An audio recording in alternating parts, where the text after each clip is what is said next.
Welcome students. आज हम करेंगे एक्सरसाइज 1.3 का क्वेश्चन नंबर 3। हम 1.3 का क्वेश्चन नंबर 2 तक कर चुके हैं। आज हम करेंगे एक्सरसाइज 1.3 का क्वेश्चन नंबर 3।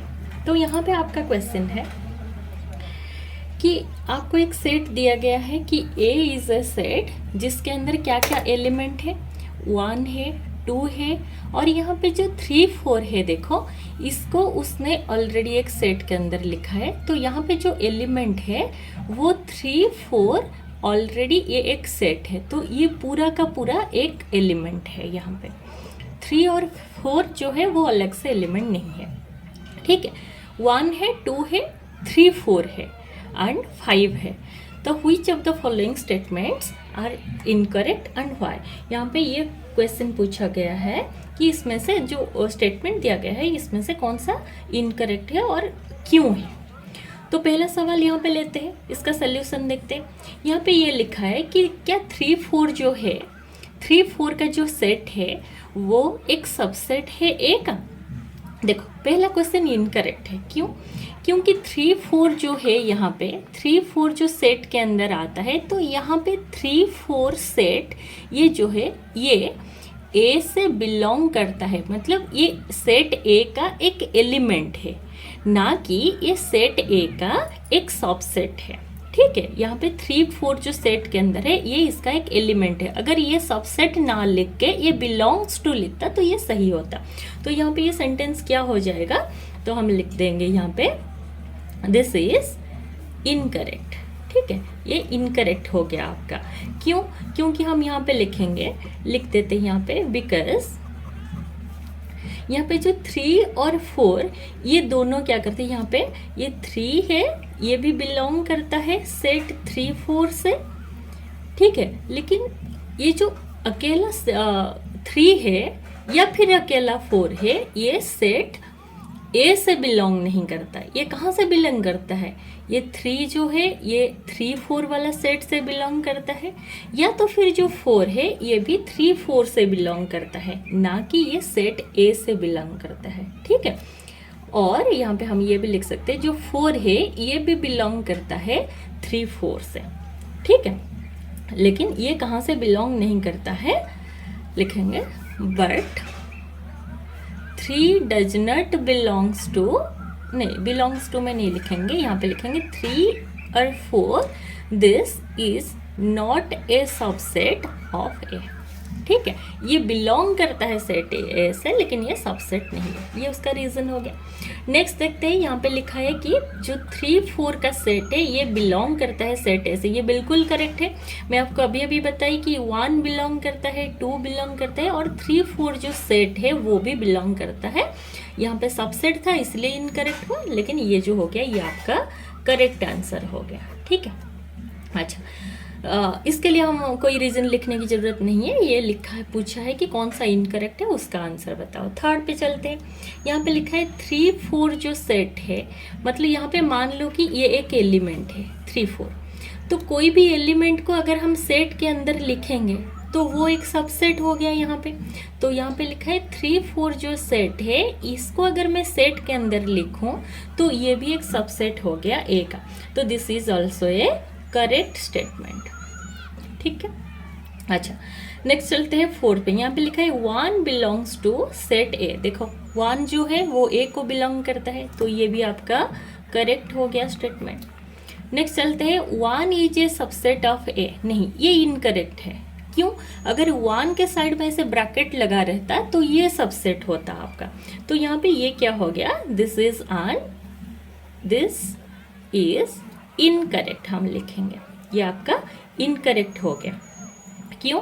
तो यहाँ पे हम ये लिख सकते हैं इसका वजह, बिकॉज क्या वजह है यहाँ पे, तो यहाँ पे अगर सबसेट लिखना चाहो तो आप इसके साइड में क्या कर सकते हो, ऐसे ब्रैकेट लगा सकते हो, या तो फिर अगर यहाँ पे सिर्फ 1 लिखोगे तो यहाँ ये लिख दोगे कि 1 एक्चुअली जो है ये एलिमेंट है, तो 1 बिलोंग्स टू ए, ठीक है। 1 बिलोंग्स टू ए, और ऐसे लिख सकते हो 1 को ऐसे अगर ब्रैकेट में लिखोगे ये हो जाएगा आपका सबसेट ऑफ ए, ठीक है, तो हो गया, इसका आंसर हो गया। नेक्स्ट चलते हैं 6 पे। नेक्स्ट चलते हैं यहाँ पे लिखा है कि 1 2 5 ये आपका हो गया ये सबसेट ऑफ ए। तो मैं आपको यहाँ पे साइड में थोड़ा सेट ए पहले फिर से लिख लेती हूँ। जो सेट ए हमें गिवन था ये था 1 2 और ये था 3 4 एक सेट में था और यहाँ पे 5 था। ठीक है, तो ये वाला आपका सेट में था, शायद आपको दिखाई नहीं दे रहा है अब। ठीक है, अच्छा देखो यहाँ पे लिखा है 1 2 एंड 5 अगर मैं एक सेट में लेती हूँ तो ये एक सबसेट हो जाएगा। तो यहाँ पे 1 है 2 है 5 है, तो this is A correct statement. So this is A correct statement. Next चलते हैं 1 2 5 बिलोंग्स टू ए। नहीं, दिस इज ऑन इनकरेक्ट, क्योंकि 1 बिलोंग करता है, 2 बिलोंग करता है, 5 भी बिलोंग करता है, लेकिन ये एक साथ बिलोंग नहीं करते। ऐसे एक साथ हम इसको नहीं लिख सकते, तो लिखेंगे this is incorrect because reason क्या है कि ये पूरा का पूरा एक एलिमेंट नहीं है। मतलब 1 2 एंड 5 ये सब टोटल मिला के जो है वो मिला के इसका नहीं है। क्या 1 2 5 is not an element of set A.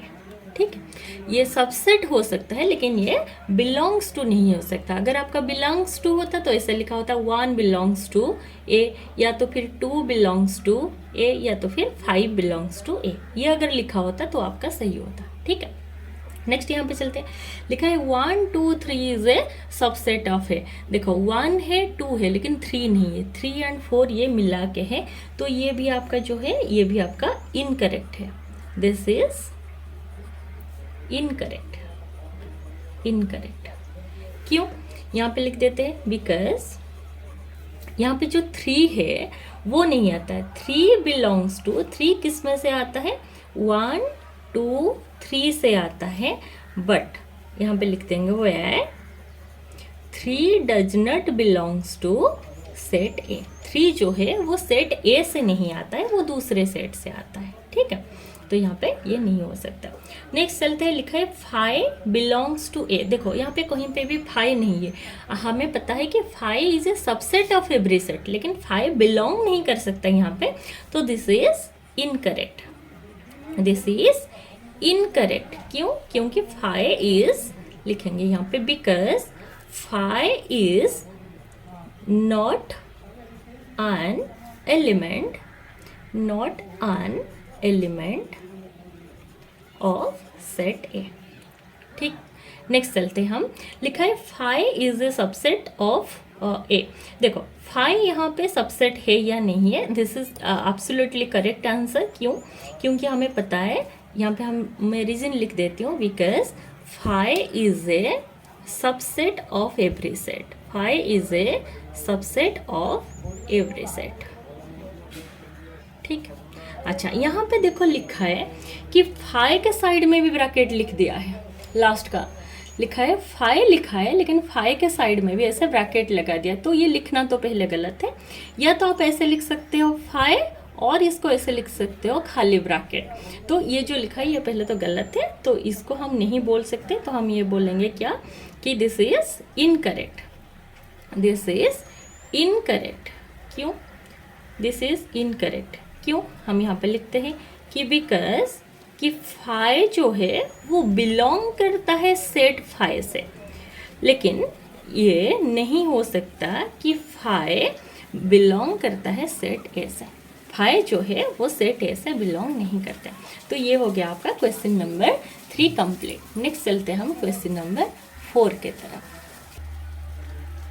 Next देखते हैं क्वेश्चन नंबर 4। यहाँ पे क्या लिखा है कि write down all the subset of the following sets. यहाँ पे जो भी सेट्स दिया गया है ये सब, इस सब का आपका क्या सबसेट लिखना है।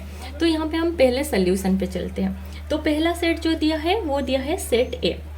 देखो हम यहाँ पे सोल्यूशन लिख देते हैं। तो सोल्यूशन सेट क्या होगा? सेट ए का जो सबसेट होगा वो क्या हो जाएगा? हम यहाँ पे लिखेंगे कि सबसेट ऑफ सेट ए क्या हो जाएगा आर, चलो यहाँ पे इक्वल टू लिख लेती हूँ या फिर आर लिख लेती हूँ। क्या हो जाएगा इसका सबसेट? पहले तो मैं आपको बताई थी हर कोई भी सेट का जो सबसेट है एक तो फाई हो जाता है उसका सेट, और क्या होगा इसका सबसेट जो कि खुद सेट ए हो जाएगा। ठीक है, ये हो गया उसका सबसेट। सेकंड क्वेश्चन पे चलते हैं। यहाँ पे लिखा है कि subset of A and B, और हर जगह मैं ऐसा सेंटेंस नहीं लिख रही हूँ, सिर्फ इसका आंसर लिख रही हूँ। तो यहाँ पे जो है इसका पहला आंसर तो ये हो जाएगा, फाइव उसका एक सबसेट हो जाएगा। नेक्स्ट यहाँ पे ए और बी लिखा है तो सिर्फ ए एक सबसेट हो जाएगा और सिर्फ बी एक सबसेट हो जाएगा, और ए और बी वो दोनों ही एक सबसेट हो जाएंगे। ठीक है, अच्छा तीसरे पे चलते हैं। यहाँ पे लिखा है कि 1 2 3 का सबसेट, पहला तो ये 5 हो जाएगा आपका, दूसरा जो है सिर्फ 1 हो जाएगा, हाँ सही। सेकंड या तो 2 हो जाएगा, थर्ड या तो 3 हो जाएगा, या तो फिर ऐसे हो जाएगा 1 and 2 हो जाएगा, या तो 1 and 3 हो जाएगा।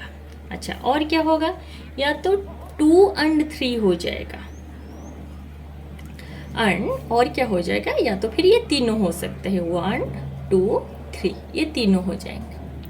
ठीक है, नेक्स्ट चलते हैं। यहाँ पे लिखा है कि 5 का क्या सबसेट है, तो यहाँ पे जो 5 है, 5 का जो ओनली सबसेट है तो वो खुद है, वो सिर्फ 5 ही है। ठीक है, इसका और कोई सबसेट है नहीं।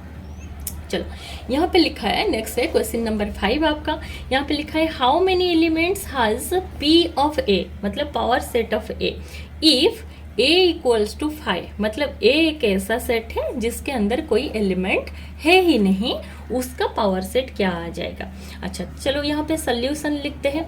तो इसका सोल्यूशन हम कैसे लिखेंगे, हम लिखेंगे इफ सेट ए, या फिर a is a set with, मान लो कि यहाँ पे जो एलिमेंट्स है with n elements, with n elements, then मतलब क्या, नंबर ऑफ एलिमेंट्स। अच्छा एन ना लिख के एम लिखती हूँ क्योंकि यहाँ पे मैं एन यूज़ की हूँ।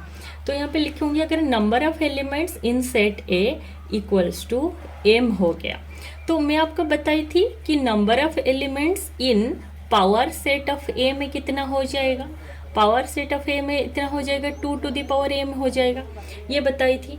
तो अगर यहाँ पे लिखा है कि a जो है वो 5 है, तो यहाँ पे हम ये लिखेंगे कि गिवन a इक्वल्स टू 5। चलो मैं सीधा कर देती हूँ कॉपी को थोड़ा। तो यहाँ पे जो गिवन है, यहाँ पे ये लिखा है कि a जो है, a अगर 5 है तो इसका मतलब क्या हो गया, इसका मतलब ये हो गया कि यहाँ पे जो number of elements in set A हो गया, ये तो 0 हो गया आपका। तो अगर ये 0 हो गया तो यहाँ पे मुझे पूछा है ये कि पावर सेट ऑफ A में कितना एलिमेंट्स आएगा। तो मैं यहाँ पे लिखूँगी number of elements in power set of A। इसका फॉर्मूला हमें पता है कि 2 to the power m होना चाहिए, तो मैं यहाँ लिखूँगी 2 to the power m का वैल्यू कितना है, यहाँ पे 0 है। अच्छा anything to the power 0 equals to answer 1 हो जाएगा। तो यहाँ पे कितना एलिमेंट हो जाएगा, ओनली 1 एलिमेंट हो जाएगा।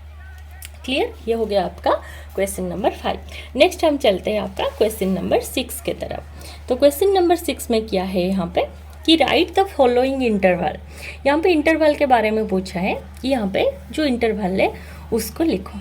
पहला तो यहाँ पे लिखा है कि x such that x belongs to r, मतलब x एक ऐसा नंबर है जो कि रियल नंबर सेट से आता है, और ये x जो है ये -4 से बड़ा है, 6 से छोटा या तो फिर 6 के साथ इक्वल हो जाएगा। ऐसा कौन सा एलिमेंट है, देखो मैं आपको ओपन ब्रैकेट और क्लोज ब्रैकेट के बारे में बताई थी ऑलरेडी। तो यहाँ पे ये देखो जो इक्वल दिया है, इक्वल का मतलब यहाँ पे 6 के साथ इक्वल है। तो यहाँ पे जो लेस देन दिया है तो मतलब ये 4 के साथ इक्वल नहीं है, इक्वल नहीं है, इसलिए -4 से स्टार्ट होके यहाँ पे कॉमा लगा देना, 6 तक सारे नंबर को मैं लिख सकती हूँ और 6 भी लिख सकती हूँ क्योंकि यहाँ पे इक्वल है। तो इसलिए यहाँ पे मैं क्लोज ब्रैकेट लगा दूंगी आपका। ठीक है, समझ में आया? तो ये हो गया आपका क्या, इंटरवल के फॉर्म में। नेक्स्ट हम क्वेश्चन नंबर 2 पे चलते हैं, इसका सोल्यूशन देखते हैं। तो यहाँ पे लिखा है कि जो x है वो r से बिलोंग तो करेगा और ये -12 से लेके, मतलब -12 से बड़ा होगा और -10 से छोटा होगा। तो मतलब -12 तो रहेगा, -10 भी रहेगा। और देखो किसी के साथ ये इक्वल नहीं है, तो दोनों के तरफ ऐसे ओपन ब्रैकेट रहेगा। जहाँ पे इक्वल हो जाएगा वहाँ पे मैं क्लोज ब्रैकेट लगा दूंगी, जैसे ऐसे इक्वल था तो क्लोज ब्रैकेट था, ठीक है। अच्छा, नेक्स्ट चलते हैं। यहाँ पे लिखा है कि ये जो है ये R से बिलोंग करेगा, लेकिन ये कहाँ से आएगा, तो ये x 0 के साथ इक्वल होगा। इसका सोल्यूशन ऐसे हो जाएगा कि ये 0 से लेकर 7 तक तो होगा, लेकिन 0 के साथ इक्वल होगा, इसलिए यहाँ पे क्लोज ब्रैकेट लगाऊंगी। लेकिन इसके साथ इक्वल नहीं होगा, 7 से छोटा होगा, तो इसके तरफ मैं ओपन ब्रैकेट लगाऊंगी। करेक्ट। नेक्स्ट यहाँ पे चलते हैं। Next x belongs to r, और ये x के साथ ये भी इक्वल, ये भी इक्वल। आप आंख बंद करके ये वाले सोल्यूशन दोनों के तरफ ऐसे 3 और 4 लिखना और दोनों के साइड में से क्लोज ब्रैकेट लगा देना, क्योंकि दोनों के साथ इक्वल है, ठीक है। ये हो गया आपका क्वेश्चन नंबर 6 कंप्लीट। हम नेक्स्ट वीडियो में देखेंगे क्या, क्वेश्चन नंबर 7, 8, 9। Thank you. अगर अच्छा लगे तो आप मेरे वीडियो को लाइक एंड सब्सक्राइब कर देना। Thank you.